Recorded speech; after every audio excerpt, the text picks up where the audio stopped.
Hi, this is Lisa from the future, I guess. I just finished recording this episode, and I know it's going to be, it's really a long episode. So I just wanted to pop in here real fast and let you know I will have timestamps in the drop down menu below. But just to give you a rundown of what is coming up so that you have a better idea, is I do have knitting to show you, finished objects and works in progress. I have prize winners to announce for the Shawl We knit along that ended at the end of April. I talk about our current knit along, which is totally a cheater knit along on my part, but it's going through May and June, so I introduced that. And then I have a whole lot of new stuff to show you that I got last weekend at Needles Up in Maryland Sheep and Wool. And I have a bit of a recap about both of those as well. And then let's see what else. I've got some 10% to talk to you about.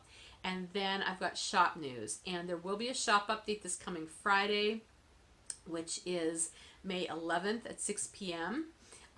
That will include some show orphans. It will include a pre-order for a new colorway that a lot of you have been waiting for. And it will include orders for spots, membership spots in a new club that I'm going to be running through the summer only, June, July, and August.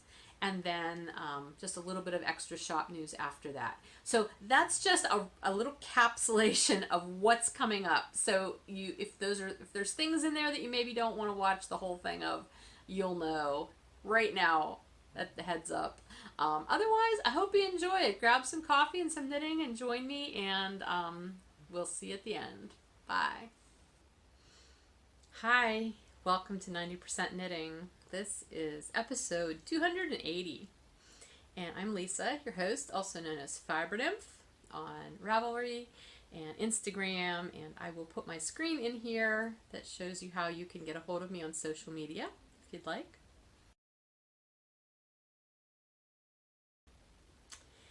And if you can't tell from my intro, this was actually sort of a normal intro, wasn't it?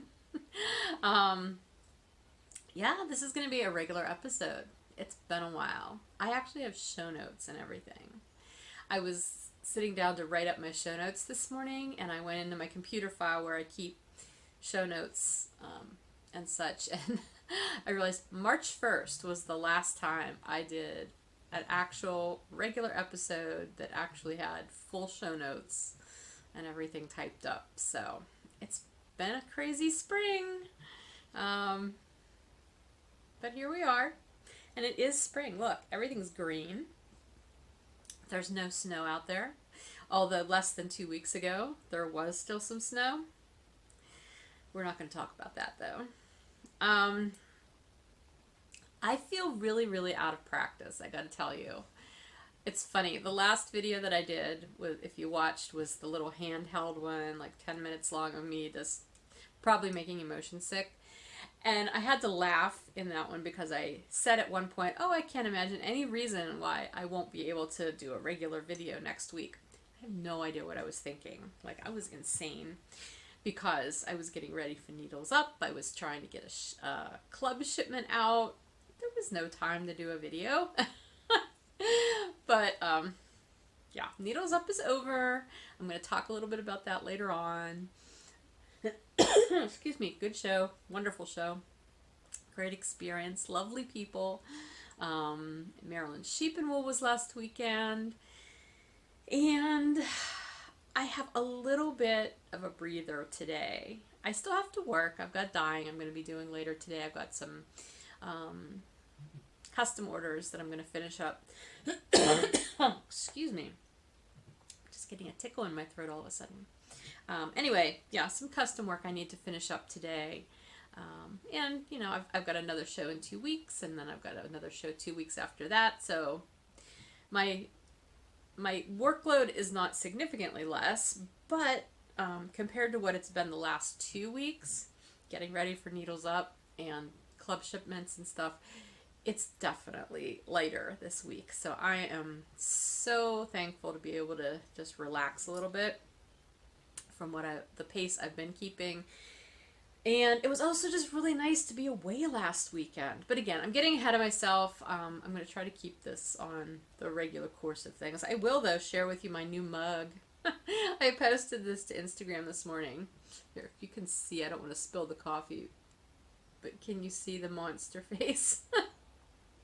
This is Clay Monster, no. What is it? Oh, gosh. Yeah, claymonster.net. That's her website.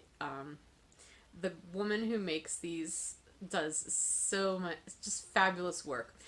We got this at Maryland, and 2 years ago when we were there, my husband got one, but we were there, we got to her booth late in the day. She didn't have very much left. He got one that he liked, and it was a left-handed mug because he's a lefty, and so he bought one. There was another one there that I kind of liked, and he's like, oh, I'm going to buy that for my niece. I was like, fine. So I didn't get a monster mug then. We got a toothbrush holder, which is a crazy monster face, fun toothbrush holder.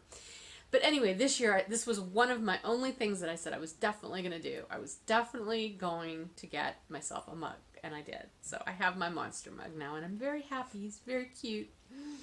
So, and we got a fish. He looks kind of like a puffer fish, but his tongue's sticking out. It's funny to keep like your sink sponge for your kitchen. And yeah. Look at my Instagram. You'll see a picture of all three of the two mugs and the fish on my Instagram.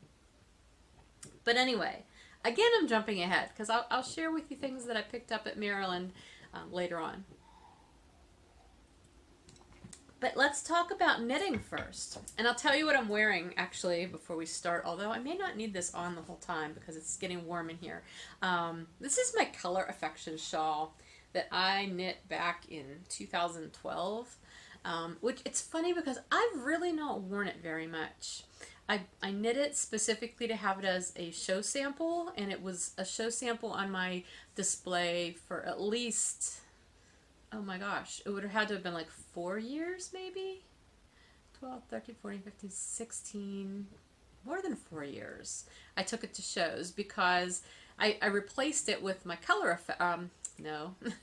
my Find Your Fade shawl, which I didn't knit until last year, right? Oh, yeah, something like that. So you can only have so many large, huge shells on your display. So anyway, ever since I've taken this out of my samples rotation, it's just sort of been sitting around, and I grabbed it this morning because it was chilly. Now that it's starting to get nice out, I just expect it to be warm all the time. It's not, but that's what I expect. But I was chilly this morning, so I picked it up, and I really like it. It's long and curvy, and it sits real nicely around me. It's just warm enough, so that's what I'm wearing. So let's talk about knitting. It's been long enough since I've done a regular episode that I'm not even going to attempt to catch you up on absolutely everything that I've been doing. So I'm just going to run down through some things that I have definitely finished that I know you haven't seen. And I'll show you some things that I'm working on, which honestly, you're going to see a theme. And that's it. That's as much as I've got for your knitting pleasure. But let's start with the knitting. I did end up finishing this shawl that I did show you. This was the Tan House Brook shawl. And I had said I wanted to have it done definitely before Needles Up because I was going to be taking these gradients. I did actually manage to get it finished before the Rags Fiber Affair show a couple weeks before that. So I was able to take it to that show too. But here it is. Yeah, this is just, it's a whole grade. It's the expanded rainbow gradient. And I did modify the pattern. The pattern is the Tan House Brook Shawl by Jennifer Lassonde. I believe I probably talked about my modifications a little bit before. Muffin, stop. My dog is over in the corner just licking and making all kinds of gurgly sounds. It's driving me crazy. Okay, anyhow, so I did the pattern as written through, let's see, these first two sections are stockinette. Then you've got these eyelet ridges. And then this first pattern section is a stockinette and reverse stockinette section. And then the section that starts sort of in this green area, I don't remember what it was called, but it took me a little while to figure out how to do it, because it involves passing a slipped stitch over a yarn over, and I was not doing that correct. I wasn't doing my yarn over correctly. Like usually if I do a yarn over between two knit stitches, I just bring the yarn forward and then knit. I don't actually fully wrap it around the needle, and you had to wrap it around the needle to make that work. So once I figured that out, it went really fine.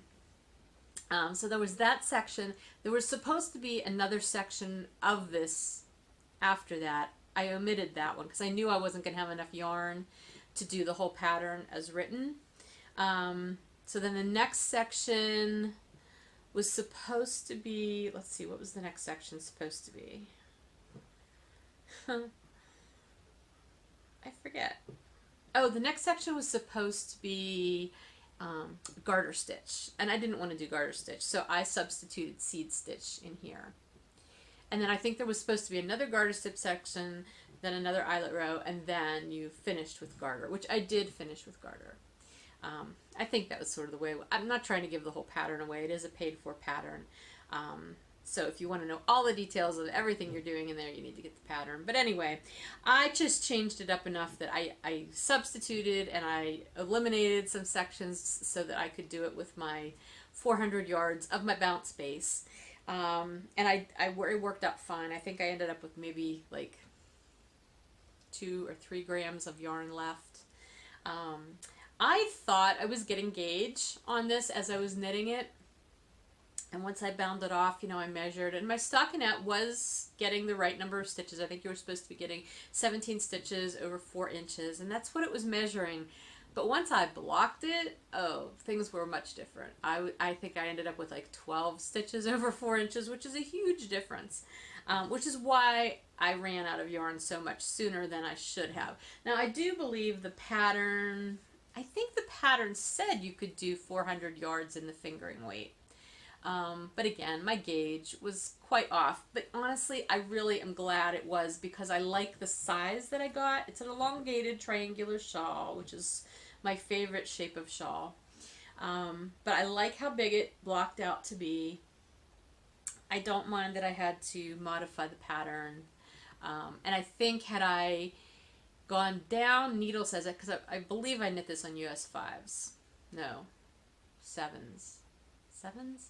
I think it was a 7 because it was a really large needle size for a fingering weight yarn. Had I gone down to 5s, maybe I would have been closer to the correct gauge all along, but it doesn't matter. It's a shawl. It's pretty. I love it. I did wear it at the Rags show, and I just, you know, I had it bandana style like this, which suited me just fine, and I think it's just so bright and happy, and I'm putting it on messily at the moment, but yeah, I love it. I'm really happy with it. I think this may be one of my most favorite shawls I've ever knit, to tell you the truth. Mostly because the colors are just so happy. And again, because the shape really does suit me. So anyway, that is one finished object. My other finished object is also related to shows. This is a pair of socks. I'm sure you've seen the first one before a long time ago. It's got my little tag because, again, it's a show sample. This was knit out of a sock blank. This was one of my hand-painted sock blanks that I had autumn leaves painted on. This is all that's left of the sock blank. Now, to be honest, this is not all in the socks. I used the first section of my Find Your Fade shawl. I used this sock blank for as well. So I got part of the Find Your Fade plus a whole pair of socks out of this sock blanket, and that's all that's left. So this will probably go in my my Granny Stripes blanket or something at some point in time. But anyway, I mainly was only ever knitting on these at shows, and incidentally, I had started these at the Rags show last year, so it took me about a year to finish these because I was working on the second sock at the Rags show this year, and I was like to here by the time the show was over, and I thought, you know what, I'm really tired of knitting on these socks at shows. I'm just going to finish it, and so I did. And so I have my my pair of socks. I really love how it turned out. I love these colors. These are on my sparkly, my happenstance with sparkle sock blanks. I don't know if you can really see the sparkle much, but yeah, so I'm really happy. I'm going to keep them as samples for now. I'm probably not going to wear them, but at least they're done.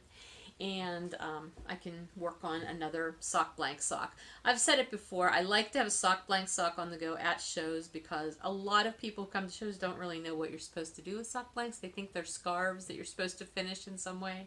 So I like to be able to show them, you know, a little in-booth demo such as it is. So, yeah, so those are my two finished objects. I do have a half-finished object. And then a half-ish finished object, but we'll do the half-finished object first. I don't remember if I actually got to show this to you before or not, but this is an exclusive colorway that I am dyeing up for the Downseller Studio splash pad party this summer, her knit-along that Jen does every summer. I think this is the 3rd year now. I'm one of the Pro Shop sponsors, so I am offering this as a special colorway. And it's up for pre-order in the shop through the month of May if you're interested in it. Anyway, yeah, it's a fun, brightly colored 4-striping colorway with all of the stripes have speckles of all of the colors from the colorway in them. So, you know, that lovely little tweedy kind of effect. And this sock is not really fitting my sock blocker correctly for some reason, but anyway, it's called pool noodles. And if you know what a pool noodle is, those brightly colored foam tubes that you can kind of use to float and play with in the pool, that was my inspiration. So pool noodles, I have the one sock finished. This pretty much knit itself. I enjoyed knitting this sock so much. It's just a plain vanilla sock. I mean, there's nothing special about it. But the colorway just kept me going. Striped socks are always like that. It's like you want to get to the next stripe and the next stripe. And then just having these little flecks of color in there with the speckles, it's just like, ooh, I want to see how this stripe's going to speckle. Ooh, I want to see how the next one's going to speckle. So I just kept going. So I got the whole sock done, which was convenient because then I could take a picture of it for the listing in the shop. So I have not started the second one yet, and I don't know if I will or not anytime soon because I've got a bunch of other socks on the needles, which you're going to see here in a minute. But this was pool noodles, and this is out of my bounce base. And again, if you're interested in this colorway, especially if you're taking part in the Downseller Studio splash pad party, because you get extra points if you use one of the exclusives from any of the sponsors in any of your projects. Again, it's in the shop through May for pre-order, shipping out like within 2 to 3 weeks. I'm going to get these turned around quickly since the splash pad party is only 2 months long. Unlike her pigskin party that lasts like all of football season, there's a little bit more time involved there. So that is my one, excuse me, my one legitimate half-finished object. I have another one that I'm calling a half-ish finished object because it is also a sock, but it does not have its afterthought heel yet. And this is my What Color Is Your Sheep colorway, which was yet another exclusive colorway. I feel sort of bad showing this to you because you can't get this colorway now. This was the colorway that I dyed up exclusively for the Needles Up event last Friday. So I will not have this in my shop. Probably, if I put it in the shop, it won't be probably until next year.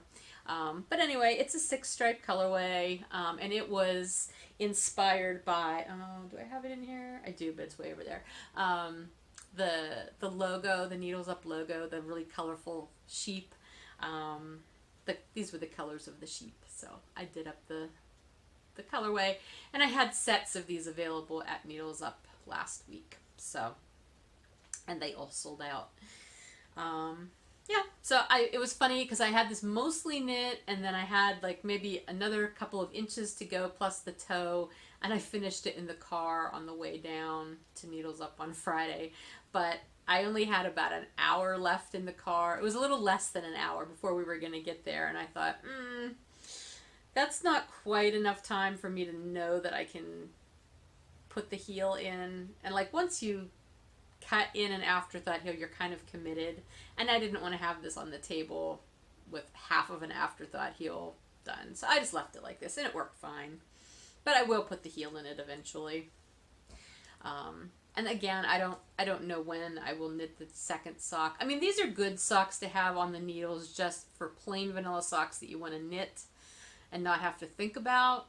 I'm starting to get a little bit tired of knitting plain vanilla socks all the time, which is weird for me because I love plain vanilla socks. But, and I hardly ever knit patterned socks, but I've kind of got this urge to try a patterned sock.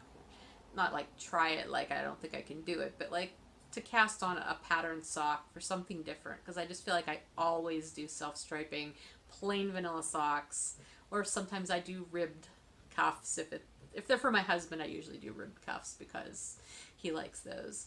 But I've got so many socks on the needles right now. I don't feel like I need to worry about casting on any new ones. I did, however, we're moving on to whips now. I did cast on another sock blank sock so that I would have one on the needles for shows. However, I cast it on, and at that point in time, I was just feeling so unmotivated to knit on anything else. I just kept knitting on the sock blank sock. So here is the sock blank that I'm using, and again, it's one of my sparkly sock blanks. And it's a resist sock blank. I would never be able to reproduce this exactly, but I liked how it turned out, and it didn't sell at the show that I had dyed it for, so I kept it for me. So this one I did decide to do a 3x1 rib, which is my preference when I do a ribbed sock. So here's what the ribbing looks like. However, I came to realize that doing a 3x1 rib with a sock blank actually isn't as nice as when you do a 3x1 rib with a regular non-sock blank yarn, because the sock blanks are always very nubbly anyway. The ribbing kind of gets lost in it, so I like that it's the 3x1 rib, and once it's soaked and blocked, it'll even out and everything, and I'm sure it'll look better. But my thought for this was I would do the cuff in the ribbing, and then once I got to the instep, I would switch to stockinette for the foot, just so that people could see the difference of how the sock blank knit up in a ribbing versus the stockinette. So here is the foot, and actually looking at it on the camera, I like it better than how it looks in person. But honestly, I wasn't really digging it much. Like, the colors definitely do come out differently in stockinette than in the ribbing. And it's also, I think, a function of just that I'm in a place in the sock blank where there were a lot of lighter colors, so it almost looks sort of faded here. And it's not, it's just the way the colors are. I don't know. I'm not sure if I like it enough to keep it this way. I may rip back to where I picked up my gusset stitches and go back to doing ribbing on the instep. I don't know. I've already had to rip this back once though, because I did the heel flap. I'm just doing a regular heel flap and gusset on this sock. I did the heel flap, and then I got a little over exuberant and went right into the gusset and picked up my gusset stitches and started knitting, and I had probably a ½ inch knit before I realized, oh, I never did my heel turn. Like, I've only knit 50 million socks. I know you need to do a heel turn, and yet once in a blue moon, I'll totally forget to do the heel turn and then have to rip back and do it. I mean, it's not a big deal, but it's just sort of funny that I would forget something like that. So, yeah, it's already been ripped back once. It might get ripped back again. I don't know. I do think it just looks funny. Now, I have done that on other socks. I've done the ribbing and then done stockinette for the foot, and it looks fine. So I really do think it is just the combination of the nubbly fabric that I'm getting from the sock blank and the variation in colors due to the way the sock blank dyed that is just making this not super pleasing to me right now. So we'll see. I will make that decision within the next 2 weeks, because that's when my next show is that I would be knitting on this. We'll see. It's not a big deal either way. If I have to rip it back, I don't care. And like I said, since I'm sort of in the mood to be doing some sort of patterning in my sock anyway, going back so that I can be doing more 3x1 rib might be a good thing.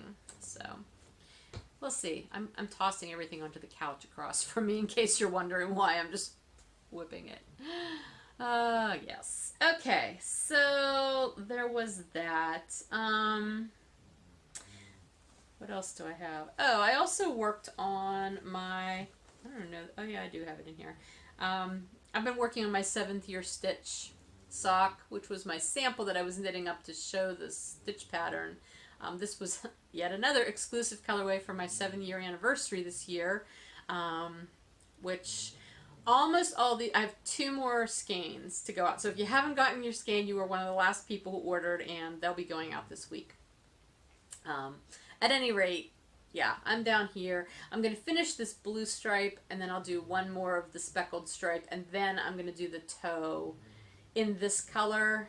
The repeat is just too long for me to do a whole another striping repeat and then do the toe. I want to use this color because I like this color. This is the rhodochrosite color. Anyway, it would just make it a crazy long sock, and since I didn't do any, shaping, I don't want it to be like a tall sock going up over my calf, the meaty part of my calf.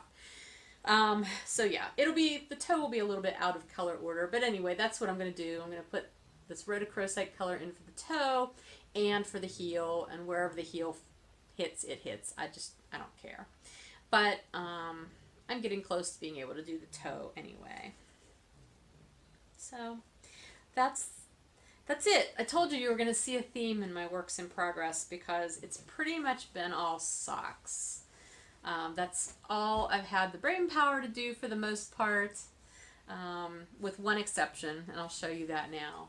But honestly, my knitting time most days in the last several weeks has been maybe a half hour at breakfast and maybe another half hour at dinner, like after dinner, sitting at the table with my husband.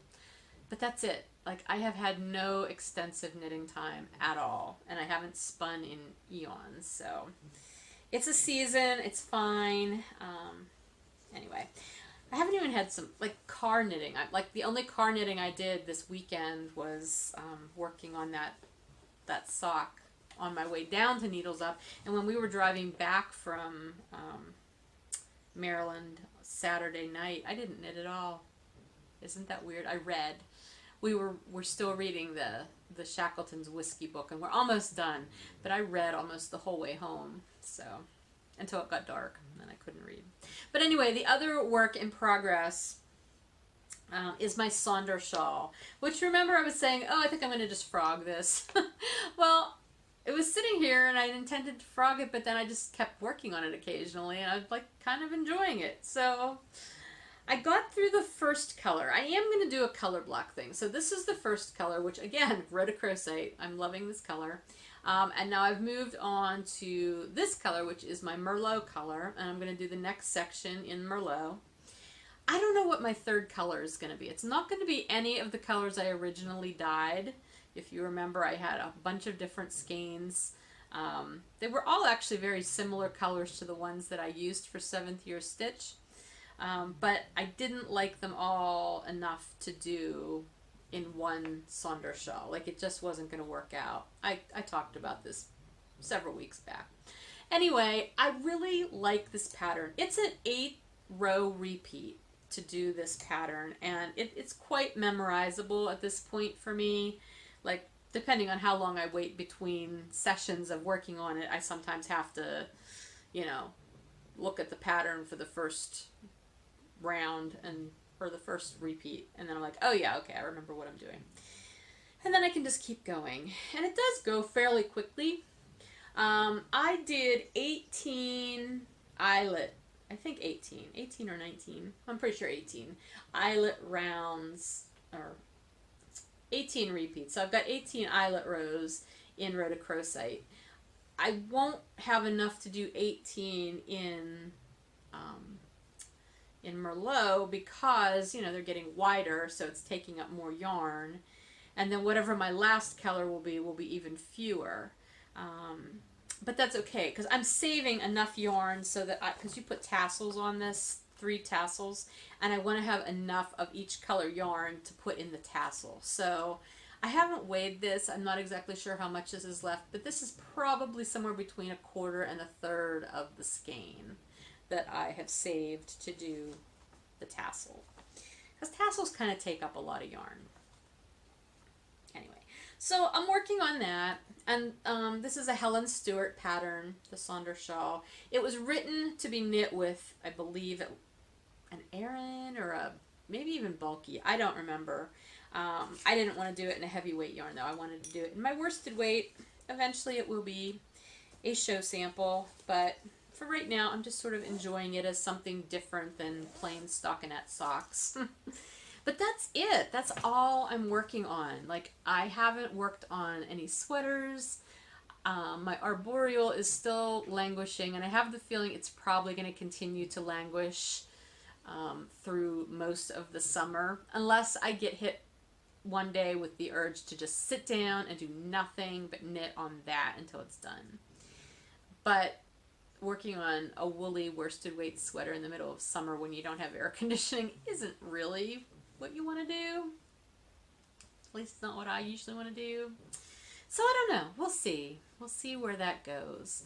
But I've kind of had the urge to cast on a lighter weight sweater, like a fingering weight sweater or sport weight, which is weird because I never want to knit lightweight sweaters. I feel like they would take forever. But I've sort of had that urge, but I'm too busy to even bother. I've got some shawls that I've been thinking about I might like to cast on, but honestly, you know, I've got this one going and I'm enjoying it, so I don't really feel like I have to have another shawl on the needles, even though I enjoy doing fingering weight shawls, so I may cast another one on at some point. We'll see. For right now, I'm just going with what I've got and knitting as I feel like knitting. I probably will cast a hat on, like a charity hat, either later today or tomorrow, because I'm going to see a movie with my son tomorrow evening, and you know, that hats are good movie knitting for me. Sometimes I take vanilla socks, but I'm more likely to make a mistake on a vanilla sock than I am a hat, and even if I make a mistake on a worsted weight hat, it's much less painful to rip that out than have to tink back with socks or rip back with socks. So that's probably the only thing that will definitely get cast on soon, like imminently. Yeah. So that's pretty much it for my crafting, my knitting and crafting. I will say I also really have the urge to do some sewing, which is another weird thing for me because I never really want to sew, but I've had so many sewing patterns cross my path recently that I'm like, I would love to make that. And, you know, I'm getting warmer, like I'm going through my spring and summer clothes, and a lot of them, I haven't done a lot of shopping in the past several years, so a lot of my favorite clothes are very worn. And they're fine for if I'm around the house, which I am most days because I work from home. But it would just be nice to have some new things. And I hate clothing shopping. And it's not convenient for me to go clothing shopping much anymore anyway, because I'm not near any place. Like living up here, I'm much further away from a lot of shopping options. And I hate taking time out just to go shopping. And it seems like sewing might be fun. I don't know. But again, haven't had time, so haven't embarked on that. But I'll keep you posted on that if that happens. Okay, so that brings us to knit-alongs, which we've had one knit-along end at the end of April, and that was the Shawl-We Along. Thank you so much to everyone who participated.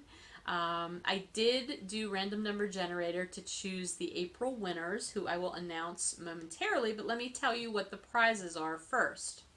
The yarn prizes for the April winners of the Shawl Along will be 2 different outdoorsy kits. So outdoorsy is my pattern.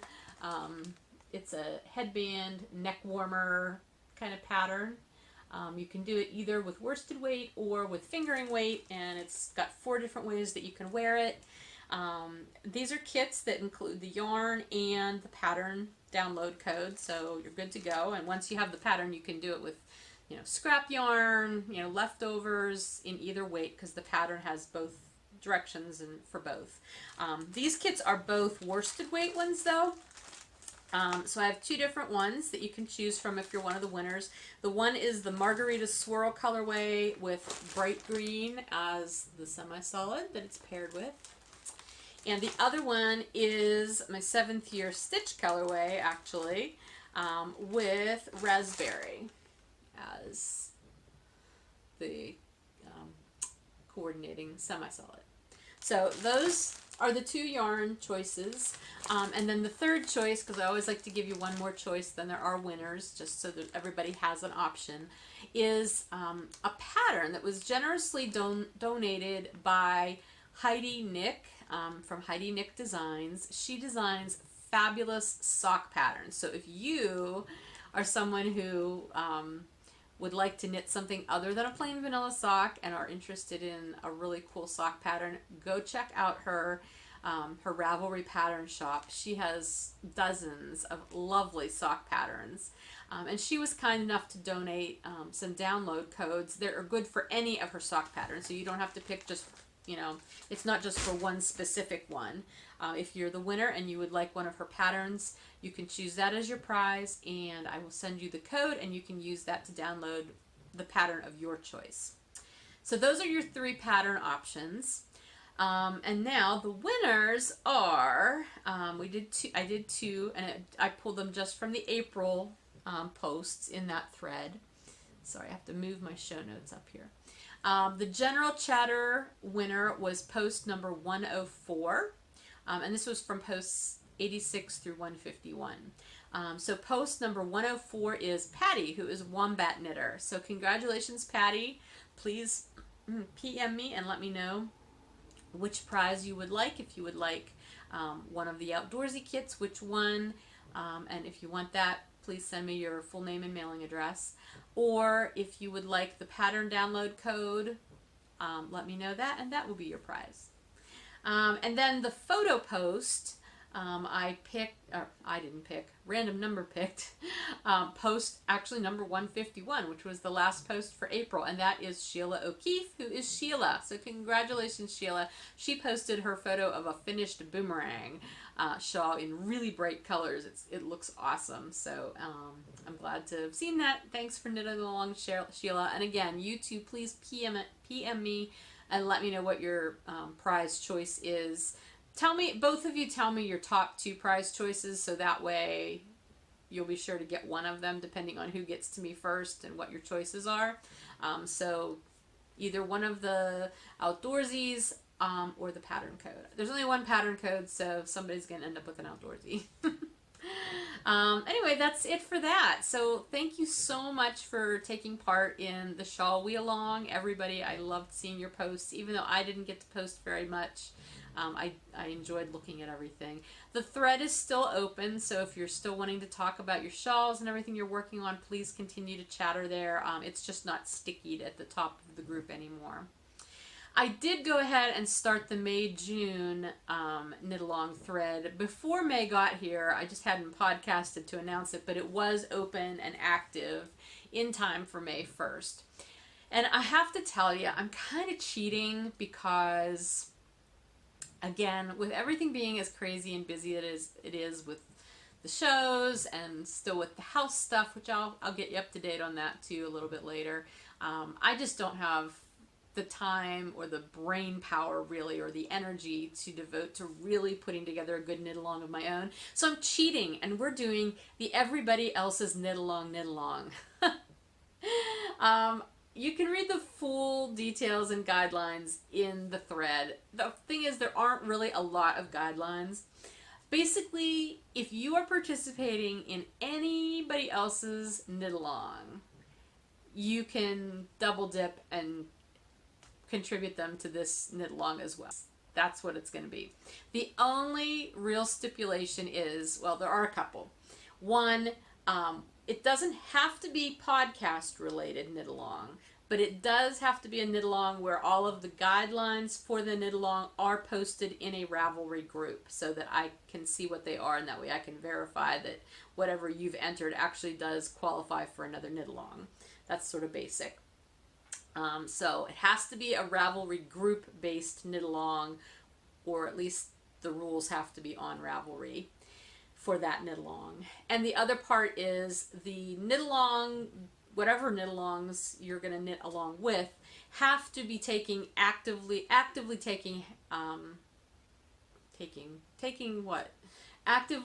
happening during the months of either May or June, or May and June, but they have to be happening, and you have to finish your project within those 2 months.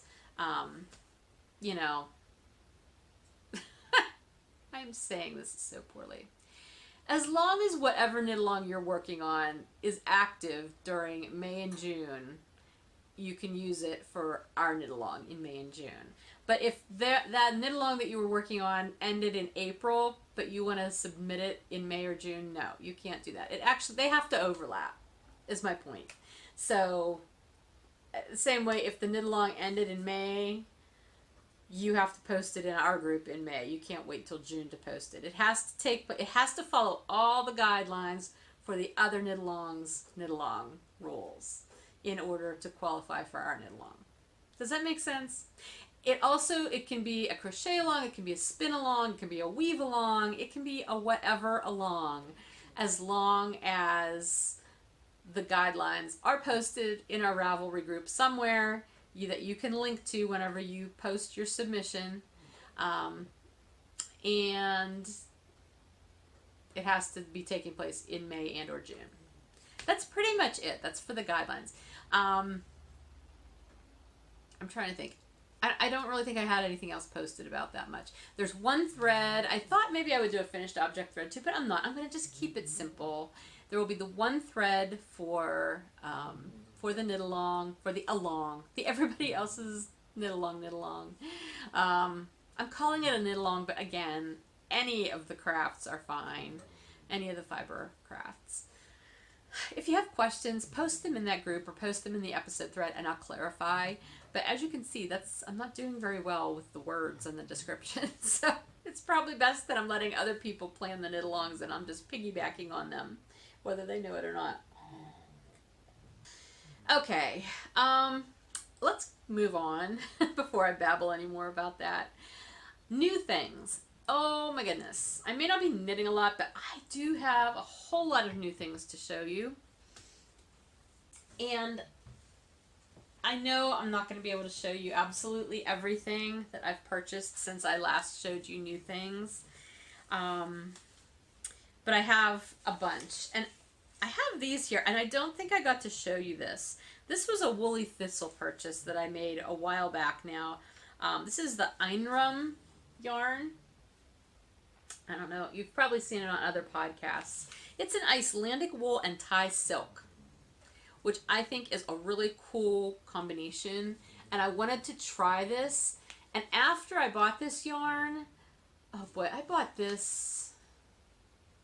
I'm trying to think when this has been a while. Because then when I vended at a show. Maybe this was before the Delmont show, the Rags show. Because when I was at the Delmont show, this woman came through the booth who was wearing this really pretty poncho.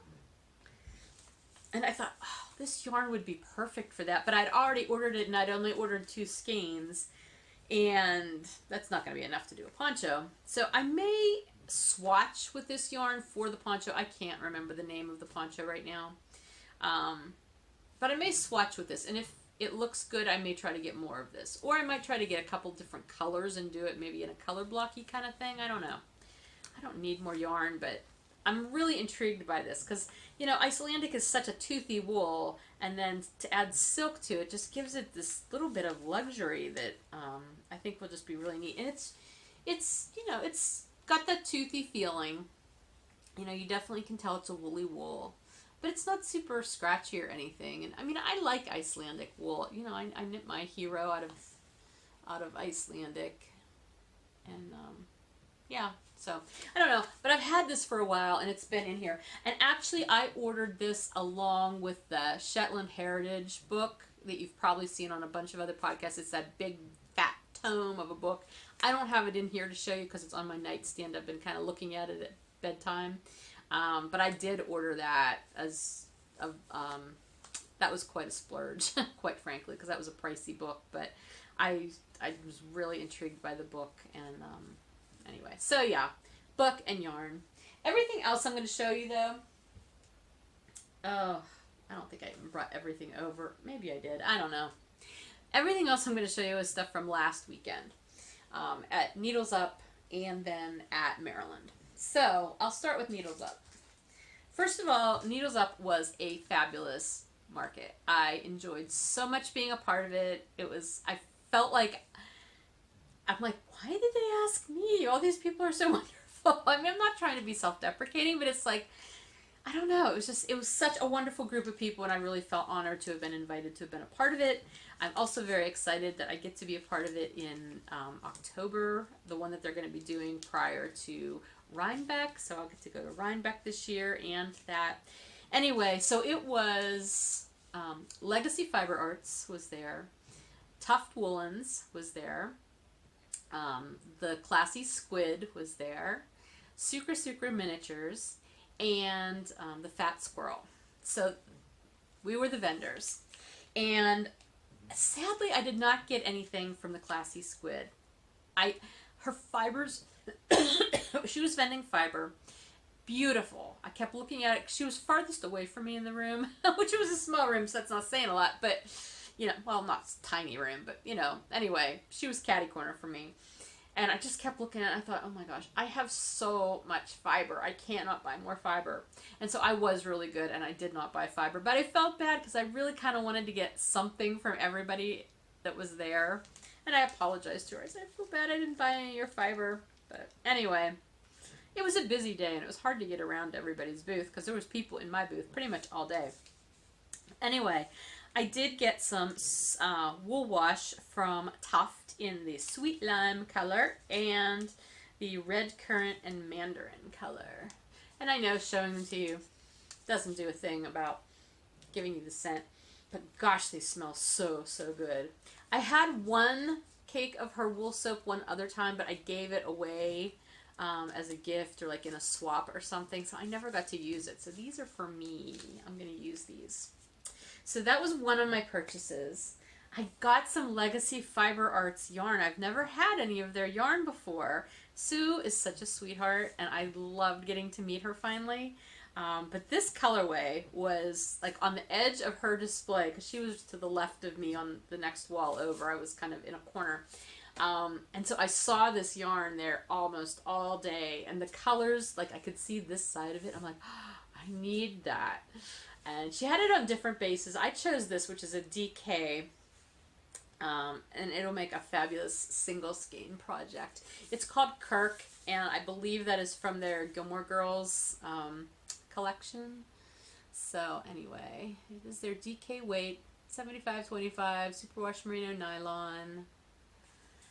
I just love it. It was so colorful. So anyway, that was my yarn purchase. This was my only yarn purchase at Needles Up, which I thought was pretty good. And then I got my first Sucre miniatures. I've never had any of her stitch markers before either. And I went over, and these were the two that I picked out. A little piece of pizza and a taco.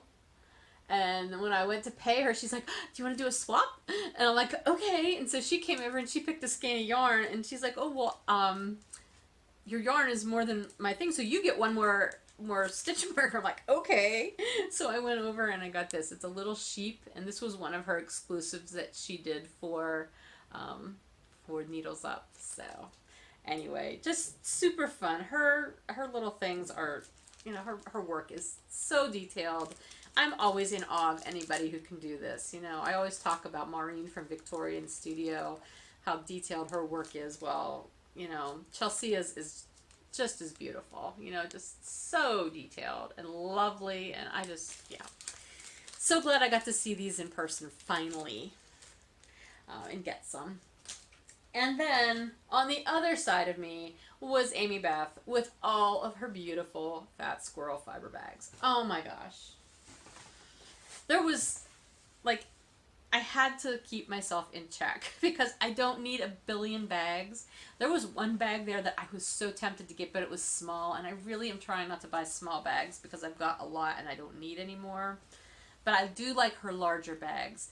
Now, I did not get one of her Aran size bags, which would have been awesome because they're huge. But I did get one of the sweater bags, and I have at least one or two others of her sweater bags.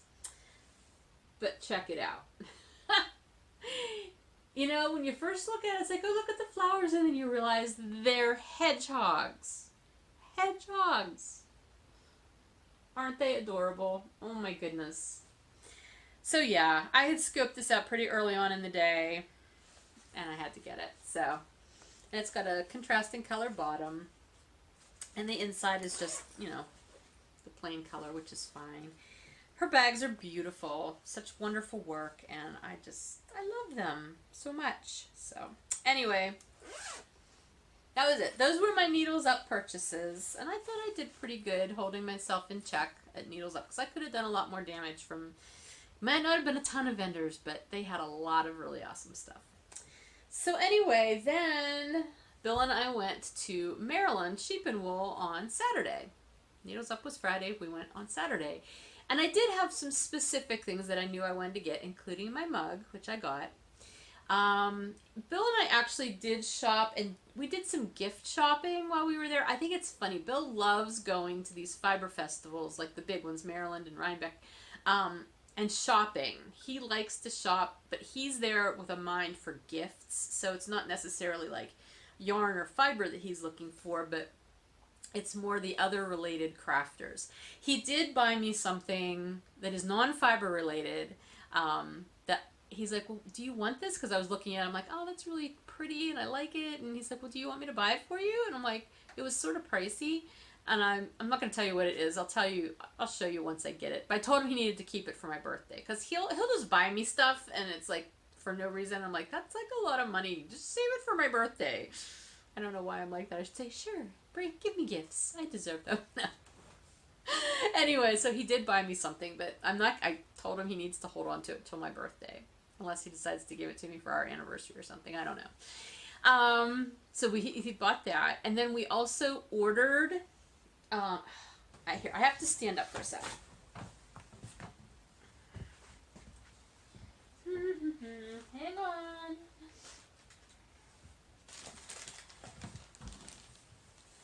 Okay, yeah. Close up of my belly there. Wasn't that exciting? We ordered a piece of art from Susan Levi Gorlich, who does this machine stitching. That's all machine stitched pictures. Aren't they beautiful? I mean, from a distance, when you just walk into the booth, they look like paintings, and then you get up close and realize, no, they are machine stitched. She said she uses, like, I guess it's a free motion function, and it's like coloring. It's like coloring with thread, basically.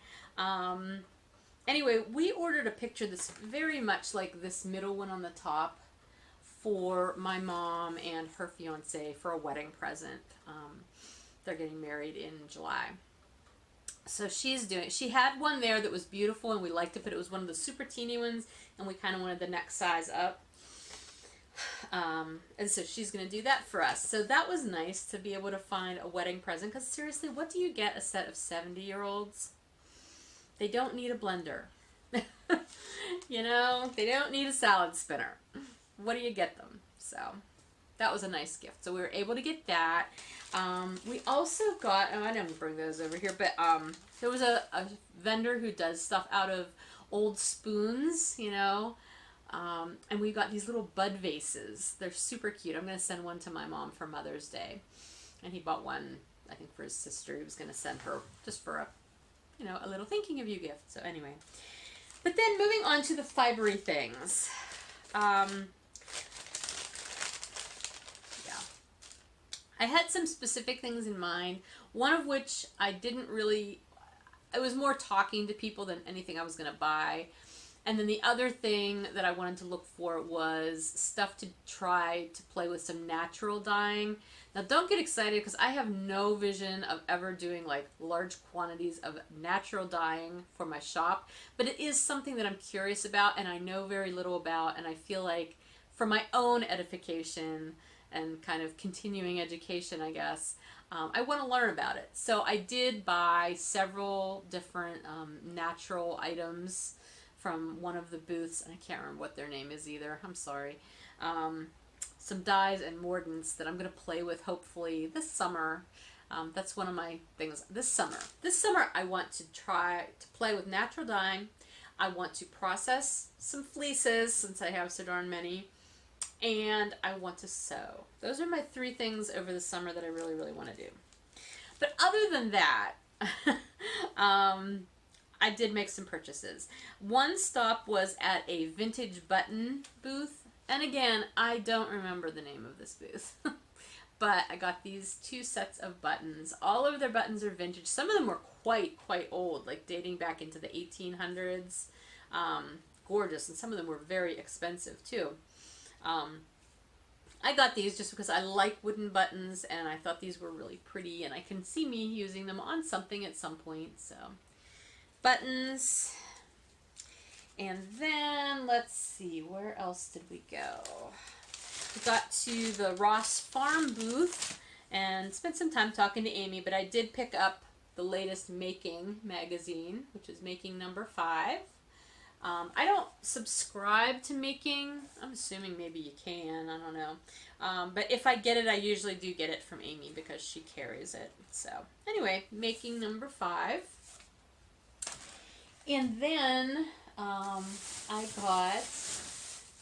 this was one of the first things I picked out and I knew I wanted, but I decided I would wait until we were on our way out to actually go buy it because I knew they would still have it, and that was the Bartlett Yarns booth. I've never knit with Bartlett Yarns, and Bartlett Yarn again is another one of those sort of, you know, toothy, very woolly wool kind of yarns, and this is their worsted weight.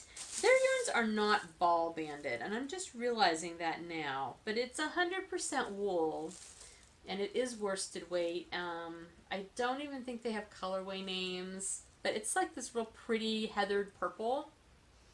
That's a pretty accurate color representation there. So I got 4 skeins of this. Oh, you know what? No, I'm sorry. I misspoke. This is not worsted. This is sport weight. Now, they also have sport weight on cones, which it's a little less expensive and you got a little bit more yardage, but they did not have this color on cone. They had some other purples, but I didn't like them as much. So I just bought the 4 skeins, which was fine. So I'm going to have to look on Ravelry. I think there's like 430 yards, maybe 400 and no, maybe not 400. I don't remember now. Well, the cones were 1750 or 1760 yards. So 4 skeins, yeah, it would have been 400 and some yards, maybe 430, sticking in my brain. So I got 4 skeins of sport weight. So we'll see what that becomes. I don't know. I don't have a plan for it, but I almost bought another skein like of a contrast so I could do something color worky, but I thought, you know what? I have a lot of yarn that I could use for contrast woolly yarn. I even have a hand spun that would work. So I didn't buy a contrast, but I did buy this. It's a little llama or alpaca cookie cutter, which I'm going to send to my daughter. She'll get a kick out of it.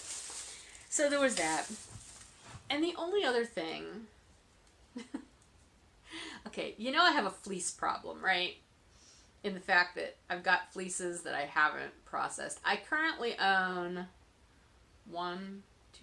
4 fleeces waiting to be processed. The one fleece that I moved from my house, which is the very first one I ever purchased at Rhinebeck like a long time ago. I'm not even sure it's processable anymore because it's been around for so long and I played with it and it kind of felt like it was all stuck together and matted. I don't know. I'm going to have to see if I can even do anything with that one. But the other ones are more recent. I've got issues. Really do. Okay, so I bought some fleece, but here's my rationale. If the fleece doesn't all come from the same animal, it doesn't count as a whole fleece, right? Is that right? Kind of like single skeins of sock yarn don't count as stash. Yeah.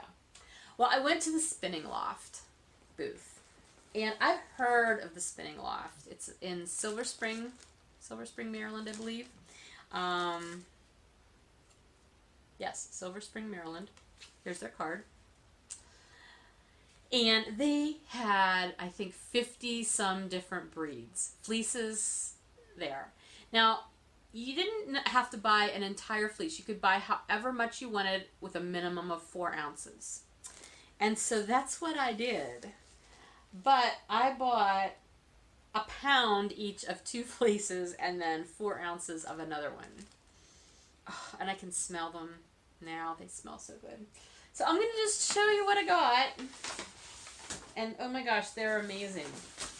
I wanted to get breeds that I have never worked with before. Like, at all. Like, not knit, not spun, not anything. Oh my gosh. This one is Badger-Faced Welsh Mountain. Never heard of it. Need to read about it. The guy that was there was very knowledgeable, and he was telling me all kinds of things, and I'm like, that's amazing. But I didn't remember all of it. So here it is. This fleece had all these colors in it, and I requested that I get a mix of the colors, so he pulled out, you know, a mix of the colors. So there it is. Now, obviously, when you get fleece this way, it's not the same as buying an entire fleece. This is so lanolin-y. Because when you buy an entire fleece, it's generally like you open it up and it looks like kind of the shape of the sheep. That's obviously not going to be the case with this, since I got part of it and other people were buying part of it and things like that. But I am going to go through and organize, you know, the colors, pull out the different colors and process them that way. At least that's my plan. So I don't know if you've had any experience buying fleece in this way, where you're only buying a portion from a vendor like this. Let me know if there's something I should know about how to handle it, or what to look out for or something. I don't know. But anyway, so this one was the Badger-Faced Welsh Mountain. Sheep. Sorry, I must have bumped my tripod and my phone fell off. So, yeah, he was calling it Texel, like a C sound, but it's Texel, Texel is how it's spelled. And again, I don't remember where he said it's from. I need to do the research, but it was so funny because this was so puffy. These little bits of it were just fluffing everywhere as he was weighing it out for me. So I got a pound of it. So if you're keeping count, that's 2 pounds of fleece. Or, yeah. Oh gosh. Yeah, that's 2 pounds of fleece. And then lastly, sorry, this one fell, is some Hebridean. And he only had one little Hebridean fleece, and he said that's all he's been able to get. And so I only took 4 ounces of it. I didn't want to be greedy, because I thought it was a really cool fleece to get. And it's so cool. I mean, like, look how long the staple length is on this. Like, and it's also highly, highly lanolin-y. Oh my goodness. Yeah, I can't even. It's so sticky. Look at this. Beautiful, beautiful color though. This like dark mocha brown. I can't wait to play with this stuff. Honestly, I just can't. Oh, the lanolin in this is amazing though. So yeah, those were my purchases. So I've got all this fleece I've got to do something with. I'm so tempted to just go downstairs today and start working on something, but I can't. I do not have time to do that right now. Plus, I think I need to get some buckets. I don't want to be sending all this lanolin down into our septic system. That seems like it might be a bad idea. If you've had any experience with that too, let me know. I would rather rinse it in buckets and then be able to dump it outside. Matter of fact, I'd rather be able to just do all of the scouring outside. I'm not sure how viable that would be, but since I want to do it over the summer, it might be viable. So anyway, those were my Maryland purchases. I can't think of anything else that I purchased other than like food. But oh, we had a wonderful strudel. So yummy. Yeah, I think that was everything for Maryland. It was a wonderful trip. And I'll tell you what, aside from, Needles Up being a fabulous market, and I had a wonderful day there vending, and then Maryland just being such a nice day, the best part about this weekend was, and especially Saturday when we were at Maryland, was I just got to relax. Like, it was a day that I wasn't thinking about working. I wasn't thinking about dying. I wasn't thinking about having to move anything from my house. Bill and I were just able to have fun and relax. It was so nice. I can't remember the last time I had a day like that, quite honestly. I mean, that sounds horrible, but like, it's been such a busy several months that it was amazing. It was just amazing. So that was the best part of it. The fact that I actually had a full day of downtime. All right, I'll stop gushing about my downtime. But anyway, that does take me into 10%. Let's see. My house sale is almost done. Within a couple of weeks, it should be finished. We had the appraiser there, not last week, the week prior. It was sort of an appraisal / inspection, because he was making a list of things that needed to be done before we could actually sell it. So, like, for things to be up to code. There were 5 things, 3 of which were super easy. Okay, 2 of which were super easy. 1 was in theory easy, but it cost like over $300 to do. and several hours that Bill had to put into it. But it was done. The 4th thing ended up being something we just had to check to verify something, and we were able to do that yesterday, so it's okay. The last thing is a fairly large thing that we need to do to get our electrical system up to code at that house. It's one of those things that's like, so the house didn't burn down in the 25 years I owned it. Amazing. Not going to go into details. Suffice it to say, I've got an electrician coming to the house this week who's going to take care of that particular issue. It'll be a chunk of change, but I have to do it before I can sell the house to anybody. So, and it's fine. I'm perfectly fine with that. But in the meantime, a week after that, we did get the appraisal report, and I was so relieved to find out that it appraised for just almost exactly the price I had been asking for the house. Now, in case you are new, like, I'm selling my house, like, I'm living at my husband's house, so we have 2 houses, we don't need 2 houses. So I am selling the house I had prior to us getting married. We're selling it ourselves, though. We've been doing all this work, and we plan to just sell it ourselves. And so I didn't have a realtor saying, oh, this is what you should sell your house for. I did all the research, okay? I'm not knowledgeable of this stuff, but I knew how to look for different things and figure out prices. And so the price I asked ended up being within a few $1,000s of what the appraiser said it was worth. And like, my price was that under, like, so he came in a little over. I felt so good. I can't tell you. It was a huge relief when we found that out, because that was our one thing that we weren't sure, because if it would have come in way under, the person buying it would obviously not have wanted to have paid what we had agreed on. And that could have been an issue in the sale. So the fact that it came so close, and I was fine with that price, she's fine with that price, everything's good. I hadn't realized how much that had been weighing on me, like a huge weight on me, until after we got that result, the report back. I was a different person. It was like a huge weight literally had lifted off me because of that. So that was excellent. And it came right before we left for Needles Up, so that even made the weekend sweeter, quite frankly. So yeah, the sale looks good to go. Within a couple weeks, I should not be a homeowner anymore, which will be awesome. Almost everything is moved. We were there again yesterday. We got home Saturday night, went to my house yesterday. We have like one more load to go, and then everything should be gone. And then I can clean, and everything will be moved. Everything is in here. Like, you see these boxes here? Yeah, that's tip of the iceberg.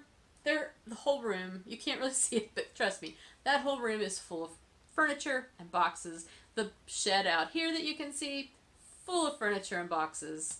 The basement, full of boxes. The shed out there that you can't see, full of other stuff. There is so much stuff. We literally have no place else to go with anything. I'm not even joking.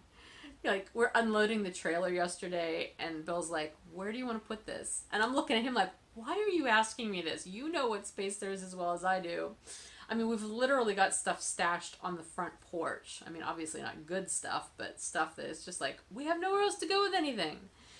So, yeah. Now that I've got a little bit of breathing space in my schedule, I'm going to try to spend a little bit of time every day putting stuff away, like finding homes for things and putting them in their new homes. So that's happening. What else? I'm probably going to do a fairly sizable de-stash with yarn as a part of trying to make room for stuff, because honestly the room I'm using for my yarn room also now has a ton of other stuff that has to be stored in there. I've got several boxes of yarn that I intended to de-stash and have just not ever gotten around to it. And I think what I'm going to do is I'm going to start posting de-stash stuff in batches on my private Instagram, so the Fiber Nymph account. Like sweater lots of things. I'm probably going to group together maybe some, indie dyed sock yarns that I've just had for a really long time and not used. I hate getting rid of this stuff because I know it's got so much potential and I know I would like to use it, but honestly, we need the space right now more than anything, and this seems like the most reasonable way to do it. So if you're interested in that kind of stuff, I'm going to put it at really good prices because I honestly just want to get it out of here. So, if you're not already following my private Facebook or private Instagram account, please feel free to do that. I do have to approve you for that, but as long as I can tell you're a knitter, I approve you, no problem. I just keep my personal one personal because I do post other stuff on there too of people that, aren't knitters, and like my kids, things like that. Let's see what else. I'm looking at my show notes so that I remember. Spring has finally arrived. Yay. I think I said that already. Books. Okay, so let's talk about books. I've been listening to a lot of stuff lately, and like I said, we're almost finished reading the Shackleton's Whiskey book by Neville, I think. Somebody Neville, I don't remember. Anyway, we're really enjoying that. I finally finished listening to The Two Towers. That was an incredibly long audiobook. Finally finished with that. I've started listening to The Return of the King. I enjoy those books so much, but that's what I'm listening to right now. In the meantime, I have listened to and finished Higher Loyalty by James Comey. I really enjoyed that. That was very insightful.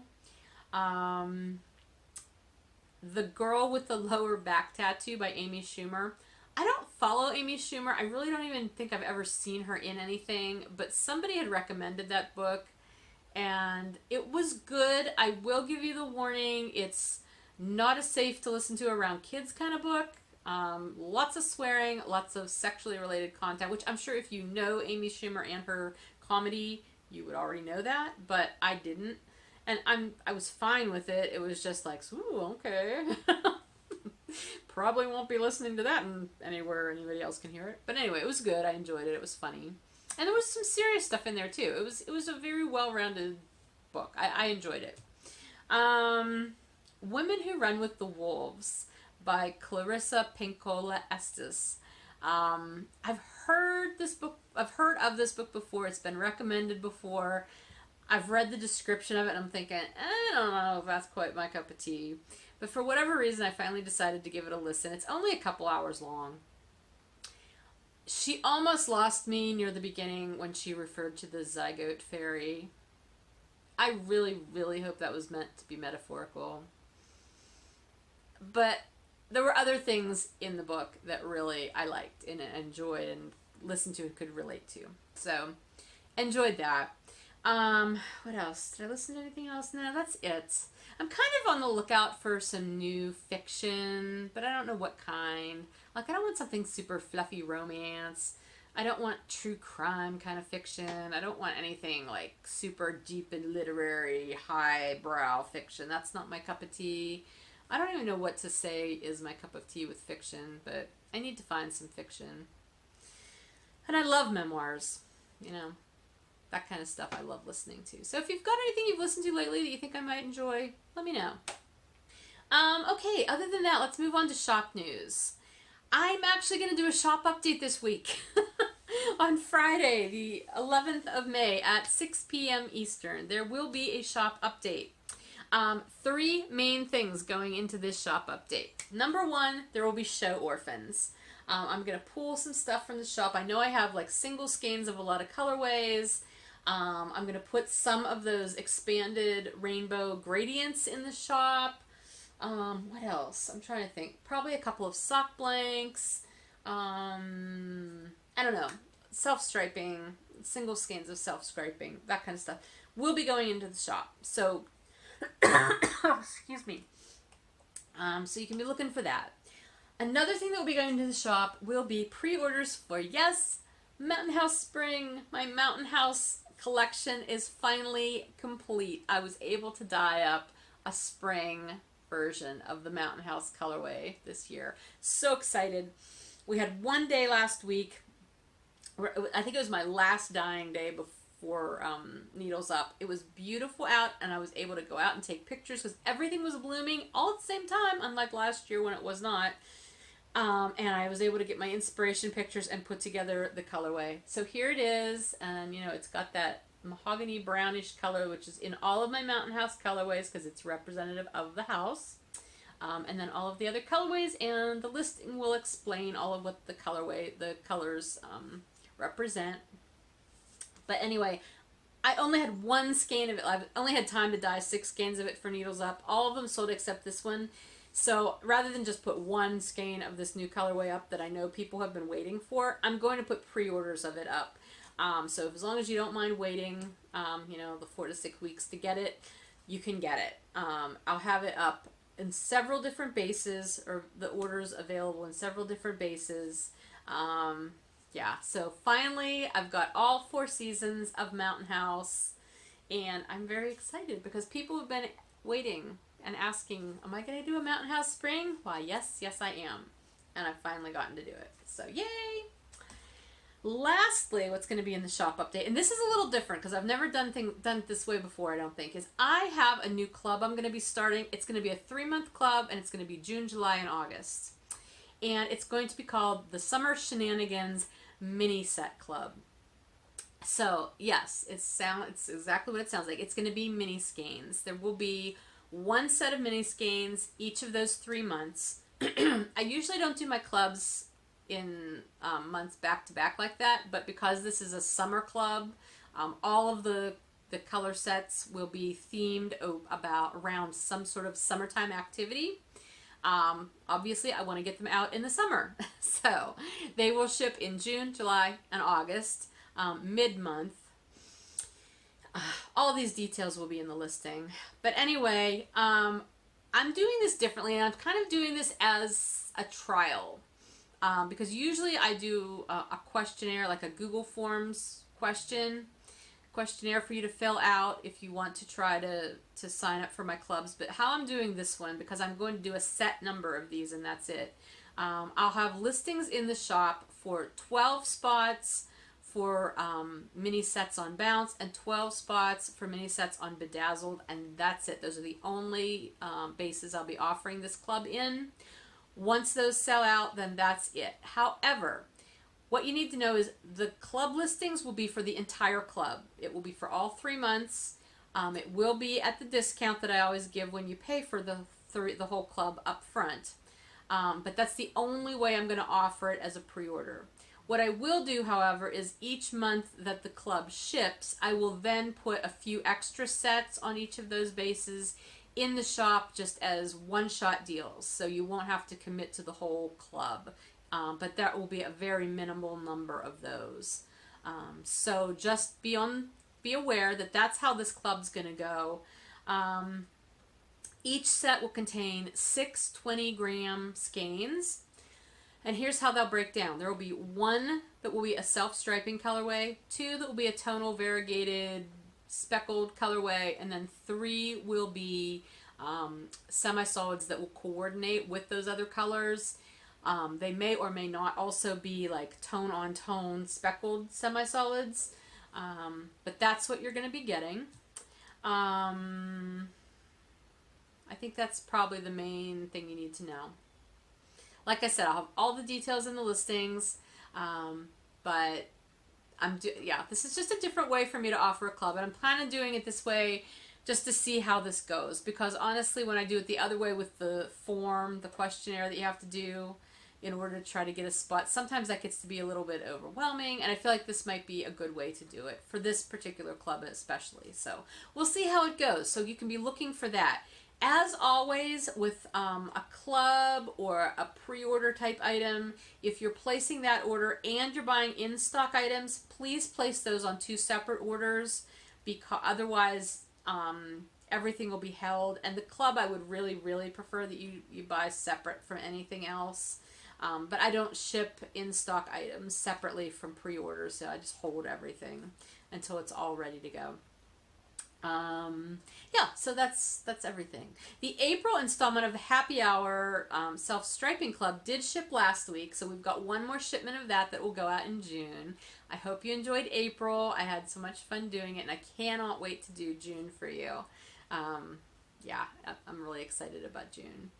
And lastly, I just want to remind you of the conversion rewards program that's going on all through this year. I've had several people recently meet milestones and be able to cash those in for their reward skeins. So that's been fun, and I'm going to be working on getting those dyed up soon for those people.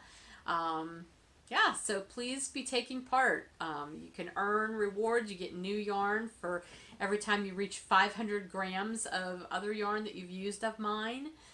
So all that information can be found in the Fiber Nymph Dye Works group on Ravelry. Okay, I think, excuse me, I think that's everything. I know this is a really long episode, but I haven't had an episode in a while, so it's to be expected. As I said, I will have the timestamp menu down below, so if you don't want to listen to absolutely everything, you don't have to. So that's everything. I hope everything's going well with you, and if you're going to be at the Waynesburg Fiber Festival in Waynesburg, PA, in a couple of weekends, I will see you there because I'll be vending. I believe the dates for that are the 19th and 20th. I'm sorry, I meant to write it down and then I forgot. But if I can get my calendar to pop up here. Yes, Saturday the 19th and Sunday the 20th. So that's my next vending. And then in June, June 2nd and 3rd, I'm vending at the Frederick Fiber Festival. So I will be there. Okay, that's everything. I will talk to you again soon, hopefully. It's been good catching up with you, though. And I hope it's lovely where you are. And I hope you're enjoying all your projects. And I'll talk to you soon. Bye. But we've got a freestanding chute, and to make it even a little more difficult, we have a bridge in one part of the chute. Now, these sheep have never done this before. And they've never been across a little bridge like that before. So we'll see if Marla, with the help of her good dog Jan, can convince these sheep to go through that chute and across that little bridge. Now this kind of an exercise shows the real partnership of the dog and handler, because they're both trying to accomplish a goal. The handler is giving the dog commands, because once the dog realizes that this is the goal to get them through the chute, then she will definitely help with this. But for right now, she's basically taking Carla's commands to get the sheep in the mouth of the chute. Boy, that's a mouthful. Which they're unwilling to do at the moment. Jan is staying well off of her sheep so she doesn't move them past it. Now she's walking up on them to convince them to get in the mouth of the chute. This kind of obstacle shows the whole partnership. Now the sheep want to go around on this side. They can't go that way either. Oh, we've got a couple that are even looking in. That's a good thing, to get some looking in. If you can leader looking in. The rest of them will usually fight them. However, I don't think any of these girls wants to be a leader. Maybe. One around, but that's okay. I think that Carla will. That's because we're going to keep doing this weekend, so we're kind of training the sheep right now to do this obstacle. Okay, we've got 1, 2, 3, 4. Let's do 4 out of 5, Carla. They have 4 horns till you at least have 2 first. Full day. Okay, so they're really tiny. Yeah, they're born on Tuesday. They're a cute little guy. Yeah, 40.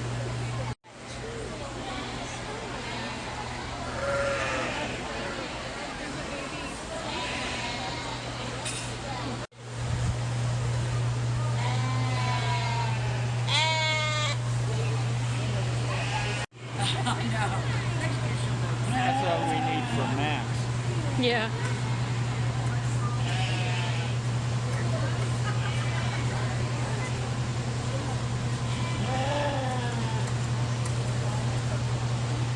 Is that a real dinosaur? Let's